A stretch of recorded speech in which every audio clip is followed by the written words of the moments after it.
Akan tetapi, kemudian mereka akan membuat kerusakan besar, sehingga menyebabkan Allah Subhanahu wa Ta'ala yang menghukum mereka dengan cara mengirimkan hamba-hambanya yang tangguh.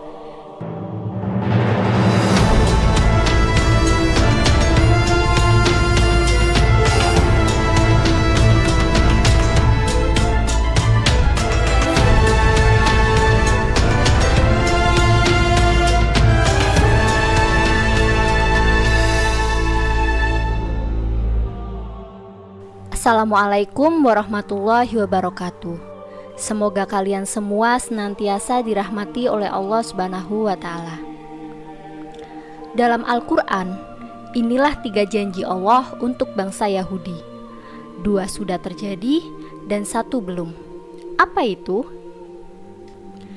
Berbicara tentang bangsa Yahudi yang akan berkaitan dengan Bani Israel. Bani Israel memiliki kisah yang cukup terkenal dan sering disebutkan di dalam Al-Quran. Dan ternyata di dalam Al-Quran Allah Subhanahu wa Ta'ala berjanji akan 3 hal kepada Yahudi. 2 diantaranya dari 3 janji itu telah terjadi, dan hanya 1 yang belum terjadi. Maka apa sajakah 3 janji Allah kepada bangsa Yahudi? Yahudi merupakan suku bangsa yang juga berposisi sebagai suatu agama. Kata Yahudi diambil dari salah satu marga dari 12 leluhur suku Israel. Yang paling banyak keturunannya yaitu Yehuda.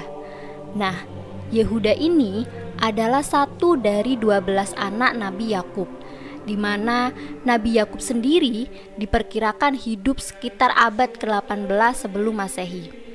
Nabi Yakub memiliki nama lain, yaitu Israel. Kata Israel terdiri dari 2 kata, yaitu Isra yang artinya hamba, Il yang artinya Tuhan. Jadi arti Israel adalah hamba Tuhan. Sebenarnya nama Israel tersebut sangatlah bagus. Akan tetapi tidak semua orang yang menyandang nama tersebut otomatis menjadi baik. Juga belakangan ini mereka melakukan kejahatan, yakni pembantaian di tanah Palestina. Pada zaman dahulu, Allah Subhanahu wa Ta'ala sangat memperhatikan kaum Israel. Ada banyak sekali nabi yang diutus kepada kaum Israel, di mana jumlahnya melebihi jumlah nabi-nabi yang diutus di tempat lainnya. Dan karena itu memang terkenal dengan kesombongannya dan keras kepala, bahkan banyak nabi-nabi yang mereka dustakan, bahkan ada juga yang mereka bunuh. Allah Subhanahu wa Ta'ala berfirman, yang artinya, apakah setiap datang kepadamu seorang rasul yang membawa pelajaran yang tidak sesuai dengan keinginan kalian, lalu kalian bersikap sombong. Kemudian beberapa orang di antara nabi itu kalian dustakan, dan beberapa nabi yang lain kalian bunuh. Quran Surat Al-Baqarah ayat 87. Mereka dikatakan membunuh Yesaya, Zakaria, Yahya, dan nabi-nabi yang lainnya. Padahal mereka tahu sama sekali tidak dibenarkan. Dan Allah juga menyebutkan bahwa orang-orang Yahudi itu telah berupaya untuk membunuh Nabi Isa, tetapi tidak berhasil. Bangsa Yahudi memang terkenal sebagai bangsa yang sering meremehkan bangsa lainnya. Mereka selalu menganggap bangsa Yahudilah yang terbaik dan paling istimewa yang ada di bumi. Kelakuan bangsa Yahudi ini ternyata bukan sekedar kebetulan, sebab Al-Quran telah menjelaskan perilaku dan watak dari bangsa Yahudi. Allah Subhanahu wa Ta'ala berfirman yang artinya, dan telah kami tetapkan terhadap Bani Israel dalam kitab itu, sesungguhnya kamu Bani Israel akan membuat kerusakan di muka bumi ini 2 kali, dan pasti kamu akan menyombongkan diri dengan kesombongan yang besar. Maka apabila datang saat hukuman kejahatan yang pertama dari kejauhan, kami mendatangkan kepadamu hamba-hamba kami yang mempunyai kekuatan besar.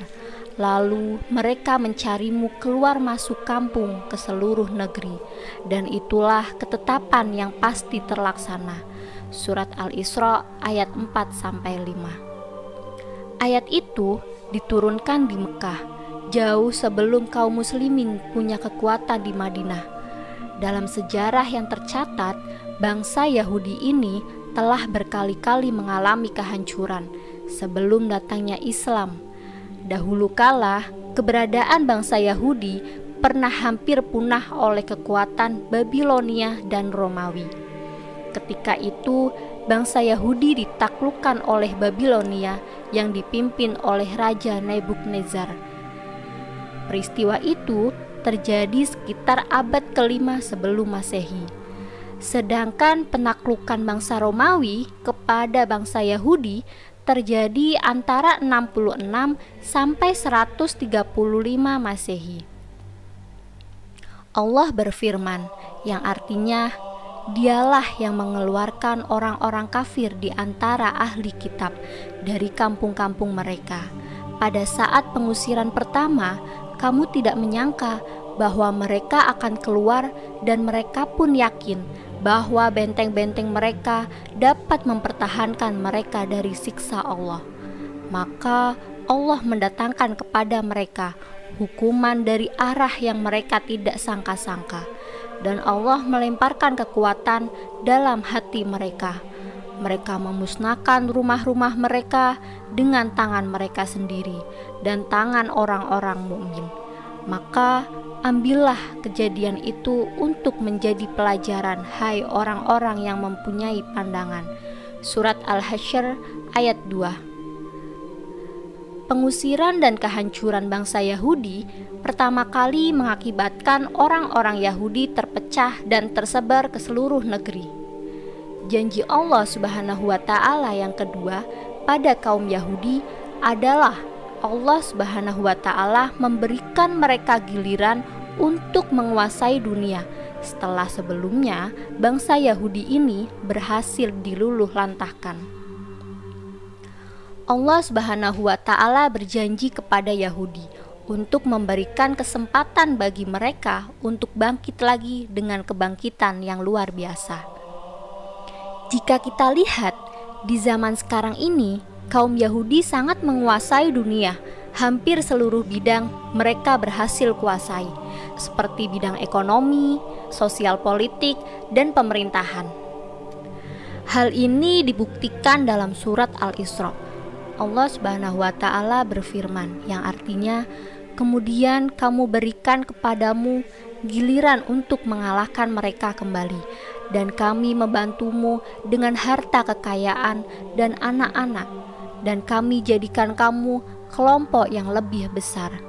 Quran Surat Al-Isra ayat 6. Jika kita mendengar ayat tersebut, bukti nyatanya bisa kita lihat bahwa benua Amerika yang memiliki hanya 2% orang-orang Yahudi, namun sebagian besar Yahudi berhasil menguasainya.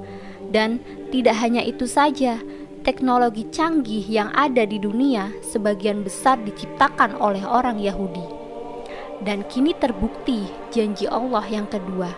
Bangsa Yahudi berhasil membalas sakit hatinya dengan menduduki kembali negeri Sam atau Palestina. Bahkan bangsa Yahudi berhasil mengalahkan pengaruh kaum muslimin di wilayah tersebut. Lalu yang tadinya bangsa Yahudi ini mengungsi ke beberapa negara, kini mereka pun berbondong-bondong kembali menempati tanah Palestina. Kembalinya kaum Yahudi ke tanah itu yang dijanjikan tidak bisa dicegah dan dihalau oleh kaum muslimin. Kesombongan bangsa Yahudi semakin meningkat saat ekonomi dan militer mereka didukung oleh negara-negara barat. Derita umat Islam di Palestina karena dijajah oleh bangsa Yahudi membuat sedih umat Islam di seluruh penjuru dunia. Kekejaman yang dilakukan Yahudi Israel hanya akan mempercepat datangnya siksaan dan hukuman Allah Subhanahu wa Ta'ala. Hal ini sebagaimana yang telah dijanjikan Allah di dalam Al-Quran. Jika kamu berbuat baik, berarti kamu berbuat baik bagi dirimu sendiri. Jika kamu berbuat jahat, maka bagi dirimu sendiri kejahatan itu. Dan apabila datang saat hukuman bagi kejahatan yang kedua, kami datangkan orang-orang lain untuk menyeramkan muka-muka kamu, dan mereka masuk ke dalam masjid, sebagaimana musuhmu memasuki pada kali pertama, dan untuk membinasakan sehabis-habisnya apa saja yang mereka kuasai. Surat Al-Isra ayat 7. Dari ayat tersebut, Allah Subhanahu wa Ta'ala akan memastikan suatu hari nanti bangsa Yahudi akan dimusnahkan dari muka bumi, dan kaum muslimin pun akan kembali menguasai Masjidil Aqsa yang sekarang sedang berusaha dihancurkan oleh bangsa Yahudi di Palestina. Menurut berita yang beredar, usaha penghancuran Masjidil Aqsa disebabkan oleh dua hal. Pertama, karena menurut pemahaman orang-orang Yahudi, di bawah Masjidil Aqsa ada istana Sulaiman. Maka Yahudi berusaha mengeluarkan istana tersebut dari dalam tanah, yang artinya akan mengakibatkan runtuhnya Masjidil Aqsa. Yang kedua adalah karena Yahudi memang sengaja menyulut emosi seluruh umat Islam di dunia. Di hari menjelang kiamat nanti, kaum muslimin akan kembali tanah Palestina dan Masjidil Aqsa, yang ketika itu kaum muslimin di seluruh dunia akan dipimpin oleh salah satu keturunan Rasulullah Shallallahu Alaihi Wasallam, yaitu Imam Mahdi. Janji ketiga ini masih belum terjadi dan pasti akan terjadi. Palestina dan Masjidil Aqsa akan dikuasai kaum muslimin, sebagaimana di masa pemerintahan Khalifah Umar bin Khattab yang dulu pernah menaklukkan bumi Palestina. Di dalam kitab Taurat sendiri, Allah Subhanahu wa Ta'ala telah memutuskan bahwa Bani Israel akan memasuki bumi yang diberkati, yaitu bumi Palestina. Bahkan mereka, bangsa Yahudi, akan mendirikan pemerintahan. Akan tetapi kemudian mereka akan membuat kerusakan besar, sehingga menyebabkan Allah Subhanahu wa Ta'ala yang menghukum mereka dengan cara mengirimkan hamba-hambanya yang tangguh. Jadi begitulah tiga janji Allah Subhanahu wa Ta'ala kepada kaum Yahudi. Mereka diberi kemenangan sementara, pada akhirnya mereka akan hancur sehancur-hancurnya. Semoga kisah ini bermanfaat untuk kita semua.